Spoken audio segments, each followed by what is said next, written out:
Habari yako mtazamaji wangu wa kipindi chetu cha siasa ya ulimwengu. Karibu tena katika siku nyingine na wakati mwingine kwa mwendelezo wa kipindi chetu, kipindi ambacho kinakujia kwa udhamini wa Mnukwa Global Visa Consultant, ambao sio tu washauri wako lakini vile vile ni wasaidizi wako, ikiwa katika siku za usoni unakusudia kuelekea katika nchi za ughaibuni, nchi kama za Canada, Uingereza, nchi za Ulaya pamoja na Australia, lakini vile vile kwa msaada wa kushughulikiwa tiketi ya ndege ikiwa unaelekea katika nchi yote duniani kwa gharama nafuu.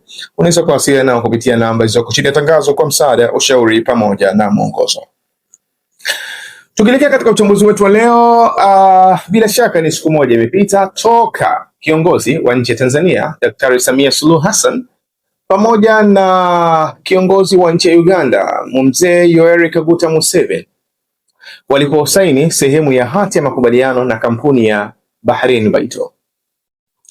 Lengo la makubaliano husika au ile sehemu ya hati ya makubaliano ile ya awali ni kukusudia kutengeneza kiwanda kikubwa cha kuhusiana na swala uchakataji wa mafuta ghafi katika mkoa wa Tanga.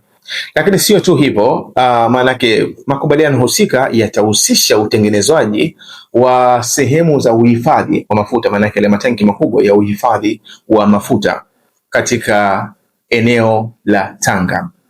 Na hivyo kwa tafsiri nyingine, maanake lengo la makubaliano husika hasa ni kufanya sehemu ya Chongoleani katika mkoa wa Tanga iwe kama ni sehemu ya ukusanyaji na usambazaji wa mafuta katika eneo la Afrika Mashariki na Kati.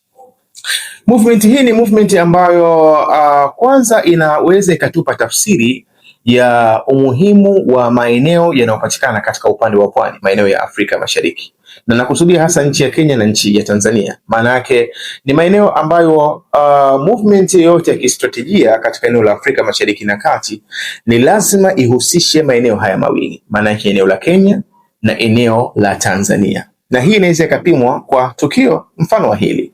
Siku za nyuma, takriban kama miezi miwili imepita na kidogo, toka mfanyabiashara Aliko Dangote alipokusudia kutengeneza project kama hiyo katika nchi ya Kenya, baada ya kuwa mwanzo inaonekana kwamba ilipendekezwa ifanyike katika eneo kama la Tanga katika sehemu ya Chongoleani, lakini kulingana na strategia ya biashara yake aliona kwamba ni vyema akaifanya katika jiji la Mombasa katika nchi ya Kenya. Lakini kwa hivi sasa inaonekana vile vile movement kama hiyo inakuja kufanywa na kampuni ya Bahrain Baito. Kwa hiyo hii ni kuonyesha wazi kabisa kwamba ili uweze kuwin au kushinda katika strategia ya eneo la Afrika Mashariki na Kati, ni vyema zaidi nchi ya Kenya na nchi ya Tanzania zikawa ni sehemu yako ya kwanza ya kuhakikisha kwamba zote zinakuwa pamoja katika project unayotaka uifanye. Kinyume na hapo, maana yake inawezekana ukapata au muendesha project husika au muendesha ule mradi husika akajikuta kama anapitia katika mazingira magumu, na ndicho ambacho kitakuja kuwa experienced kwa Aliko Dangote. Project ambayo wanakuja nayo Tanzania, Uganda pamoja na kampuni ya Bahrain Baito ni project ambayo tunasema kistrategia ni kama imekuja kuua project ya Aliko Dangote. Na ziko sababu nyingi za kuashiria hivyo kama ni project ambayo inakuja kuua ile project ya Aliko Dangote. Na hili tulijaribu kulihopisha katika video yetu namba 54 wakati tunazungumzia ile hali ya Aliko Dangote kwa kusudia kuhama kutoka kufanya project katika mkoa wa Tanga kwenda kuifanya katika nchi ya Kenya. Na tulijaribu kuzungumza kwamba project ya Aliko Dangote, moja katika uhai wake ilikuwa inategemea zaidi kupata garantii kutoka katika nchi za Afrika Mashariki. Nchi za Afrika Mashariki zimpe garanti Aliko Dangote ya kwamba watalinda biashara yake. Na ilikuwa ni vipi wanaweza kulinda biashara yake? Kwa kuhakikisha kama mafuta yote yanayokuja katika eneo la Afrika Mashariki maana yake yaweze kuongezewa ushuru.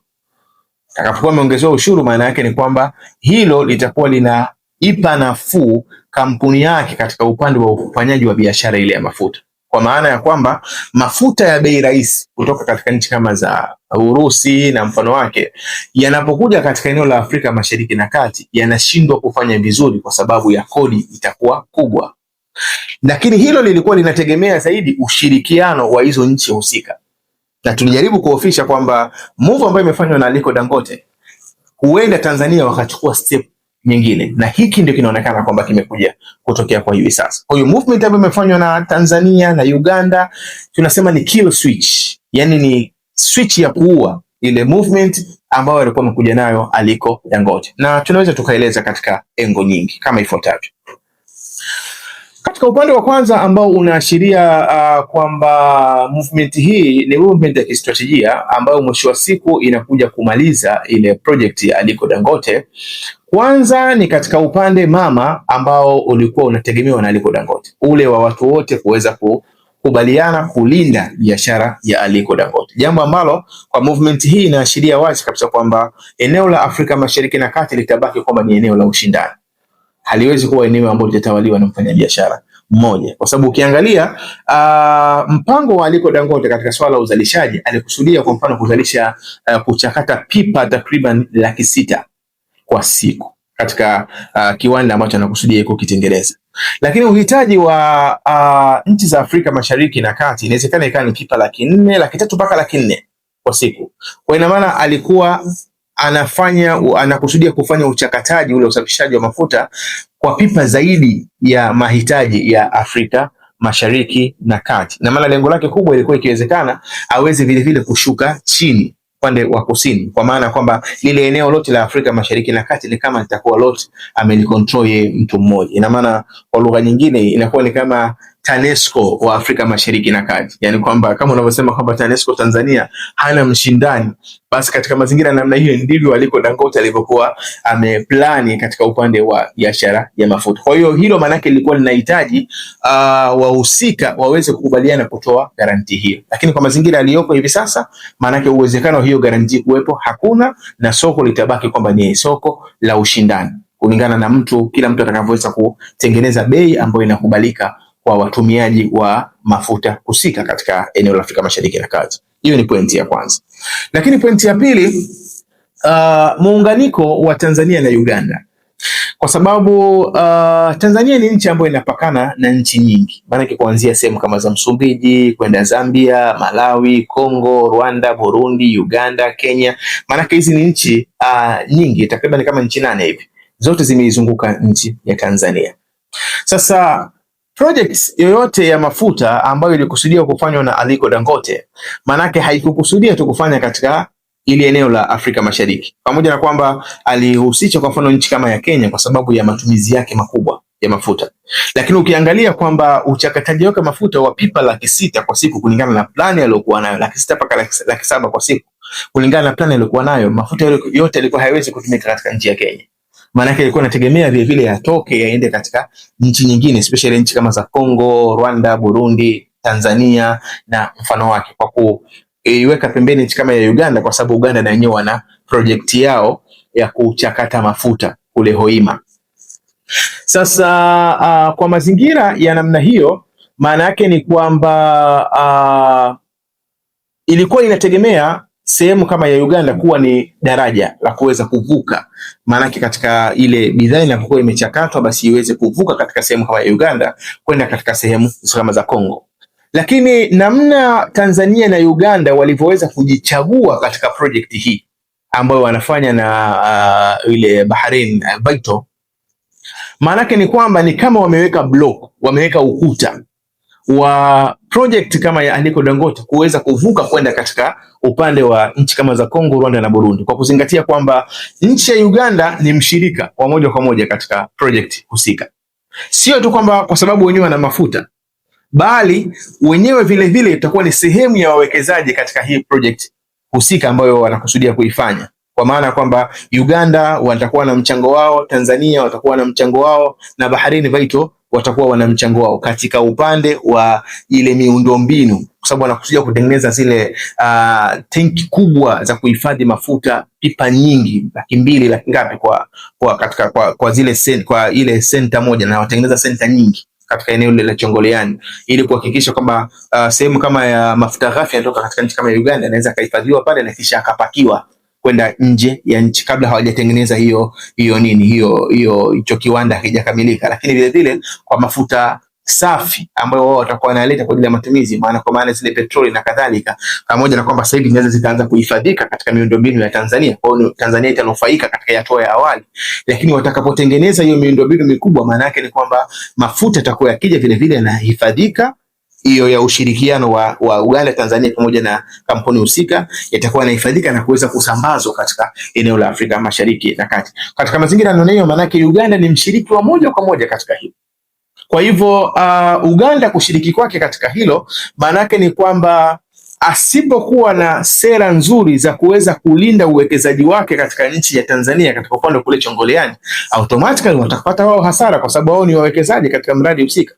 Kwa ina maana katika mazingira namna hiyo inawezekana ikaongezeka kodi, kwa mfano za mafuta zile za transit, mafuta yanayopita katika nchi kama ya Uganda, lengo tu kulinda ile ushiriki wake wa Uganda katika hii project ambayo inafanyika katika nchi ya Tanzania. Kwa ina maana ule uchaguzi wa Tanzania na Uganda, alafu ukiangalia zile nchi zilizoko nyuma yake, automatically ulikuwa ni uchaguzi wa kistratejia, kwa kuhakikisha kwamba tunatengeneza mazingira, kwa sababu sisi ni washiriki katika project hii, tusimpe fursa ya mtu mwingine kupita katika boda zetu kwa urahisi kwenda kufanya biashara ambayo sisi vile tunaifanya. Hii maana yake ni wazi kabisa, ni kuonyesha kwamba mpangilio uliokuja nao Tanzania na Uganda ni wa kumfanya Aliko Dangote ashindwe kufanya biashara.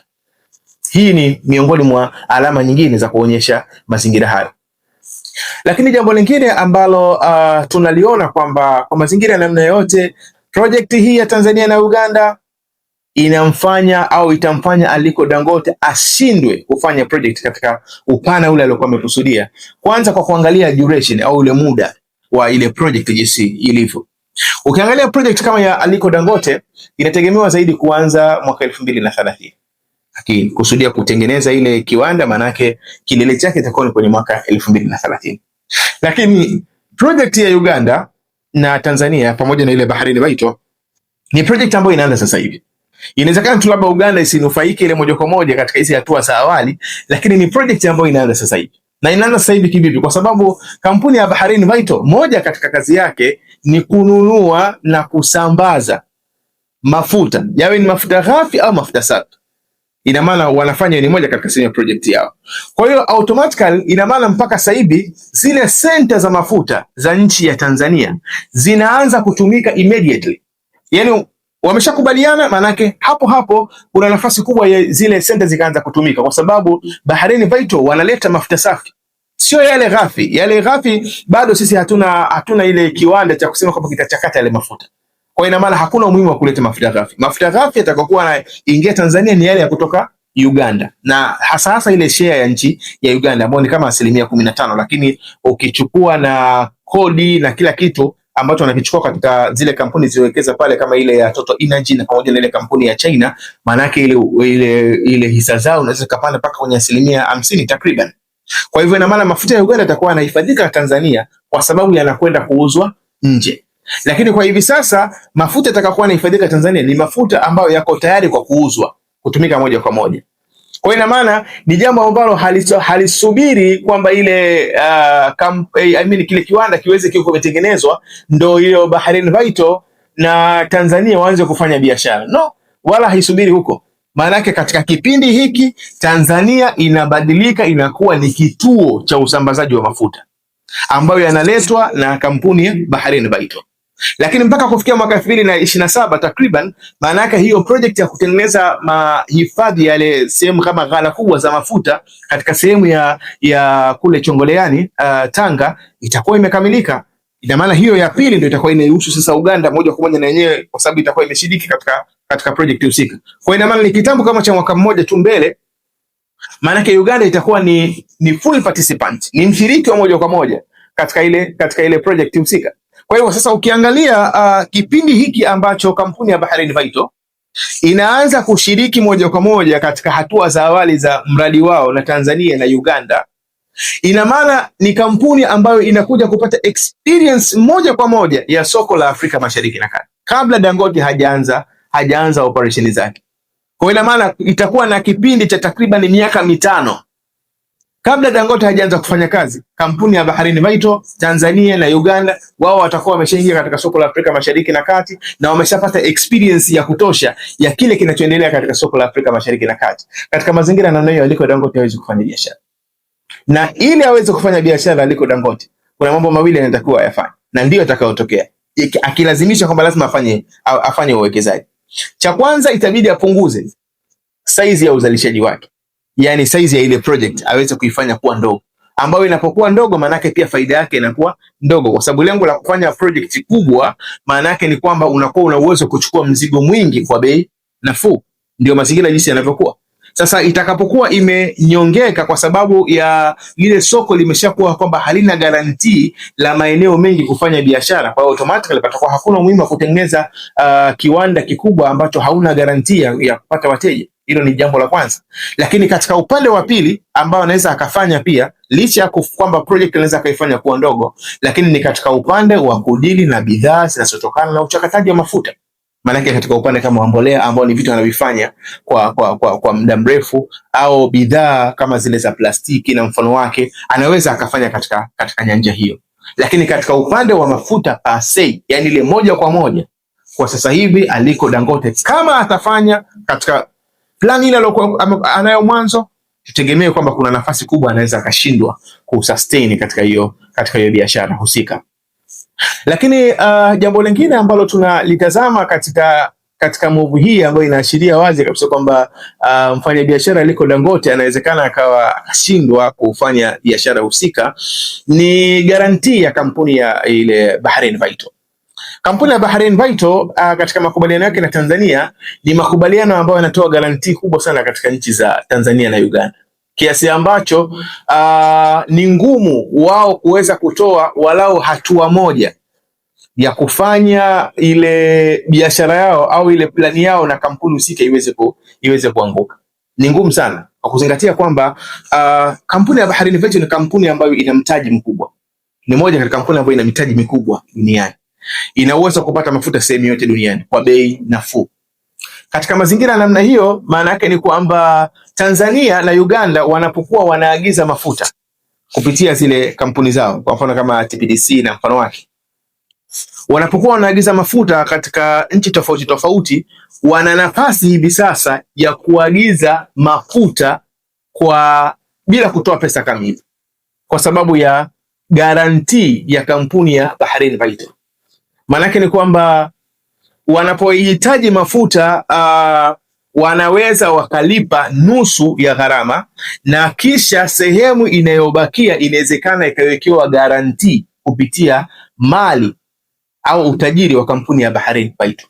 Ina maana paka kuna duration hata siku 30 au siku 60 ya kwamba mzigo ukaingia katika zile depot za mafuta, na kisha baada ya hapo mzigo ukauzwa ndani ya mwezi mpaka miezi miwili, kisha ndio pesa ikalipwa. Kwa hiyo nchi ya Uganda na nchi ya Tanzania kwa hivi sasa zinaweza zikajikuta zimeingia katika position nzuri ya kuweza kufanya biashara pasi na kutoa pesa kamili, kwa sababu tu ya guarantee ya kampuni ya Bahrain Vital.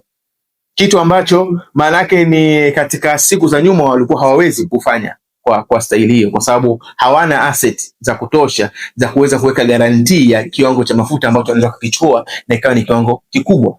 Kwa hivyo katika mazingira namna hiyo unaweza kaona kabisa kwamba move hii ambayo Tanzania na Uganda imekuja nayo, yani kama kuna watu wanatakiwa wapongezwe ni waliotengeneza strategia ya hii movement husika. Maana yake ni movement ambayo iko wazi kabisa kwamba itakuja kuzifanya nchi husika kwa upande mmoja au mwingine ziweze kutawalia soko la mafuta katika upande wa Afrika Mashariki na Kati. Lakini sio hivyo tu, mnufaika mkuu katika project husika kinchi, Tanzania huenda akanufaika zaidi katika project husika, kwa kuzingatia kwamba katika haya mazingira ya mwanzo, maana yake yenyewe ndio itaanza kupata faida ikiwa tukofoka kufanya biashara na kampuni ya Bahrain Vital. Lakini vile vile katika upande wa miundombinu, kwa sababu wale Bahrain Vital maana yake wanagarantiwa vitu vyote, kutengeneza miundombinu sio tu ya kule Chongoleani ya ushirika, lakini vile vile kutoka sehemu moja kwenda sehemu nyingine. Maana yake ni kwamba katika project husika kile kinachoonekana hapata kuwa na guarantee ya kutumia zaidi magari ambayo mwisho wa siku inaharibu barabara na mfano wake. Kupunguza zile gharama, maana yake ni kwamba kuna pipeline ambazo zitatengenezwa za kutoka mikoa, za kusambaa katika mikoa na maeneo mengine, ili kuweza kurahisisha swala zima la usambazaji wa bidhaa ya mafuta. Kwa hivyo kiuhalisia ni kwamba project husika hii ambayo wamekuja nayo Tanzania na Uganda ikishirikiana na kampuni ya Bahrain Vital, maana yake ni kwamba tunaona wazi kabisa kwamba plani ya Aliko Dangote ina nafasi ndogo sana ya kuweza kufanikiwa. Ina nafasi ndogo sana ya kuweza kufanikiwa kwa sababu kwa sasa hivi tena haina guarantee. Hakuna mtu anaweza kumgarantii tena Aliko Dangote kwamba ukifanya uwekezaji hapa, maana yake ni kwamba utakuwa na uhakika wa kudili na soko zima la eneo la Afrika Mashariki na Kati. Hilo ni jambo ambalo bila shaka haliwezekani jana kwa hivi sasa. Na karata ambayo Aliko Dangote tunaweza tukasema kwamba alikosea kwa kiwango kikubwa ni pale alipofanya maamuzi ya kuondoa ile project kutoka Tanga, kwa sababu Rais Ruto pamoja na Rais Museveni wao walikuwa wameshakubaliana kufanyika ile project katika mkoa wa Tanga, na ishu kubwa ilikuwa ni katika upande wa Tanzania kupata maelezo sahihi ya kuhusiana na ile project husika na namna gani inaweza ikawanufaisha. Sasa alipokuja na fikra ya tofauti, maana yake ni kwamba kama Tanzania walikuwa wamelala, basi ndipo walipoamsha kwamba kumbe hili jambo inawezekana likali na manufaa na likatoa soko la ajira kubwa kwa raia wa Tanzania na mfano wake, na ndio maana na wenyewe wakakaa wakachakata wakaja na project ya mfano huo. Lakini sasa kuzingatia kwamba mazingira ya Tanzania kistrategia, Tanzania ndio geti kubwa la kuingilia Afrika Mashariki na Kati kuliko nchi yoyote, kwa sababu kutoka Tanzania kwenda nchi za Afrika Mashariki na Kati, nchi nyingi, maana yake unahitaji boda moja kutoka Tanzania kwenda katika hizo nchi, kuliko ilivyo katika nchi kama ya Kenya na mfano wake ambao unahitaji wakati mwingine uvuke boda zaidi ya moja. Kwa hiyo kiuhalisia ni kwamba ni jambo ambalo limetokea ambalo bado lina step mbele za kuchukua ili kuweza kufinalize au kufikia katika hitimisho ya kile ambacho anakusudia kukubaliana, lakini kile tunachokiona wazi kabisa kwamba makubaliano yatakapokuwa yamefikia katika kilele chake na wameanza utekelezaji wa moja kwa moja, maana yake kuna nafasi ndogo sana ya Aliko Dangote kuweza kufanya biashara katika eneo la Afrika Mashariki na Kati katika upande wa bidhaa ya mafuta. Lakini bila shaka bado tuna muda kwa kuendelea kulitazama jambo husika, na tukitaraji kwamba huenda katika muda ujao tutapata taswira itakayokuwa bora zaidi ya hii ambayo tumekuletea. Jina langu naitwa Maulid Ali Mnukwa. Nikuombe endelee kufuatilia vipindi vyetu, na nikuombe usahau kusubscribe, kulike, kushare pamoja na kucomment. Uwe na muda mwema.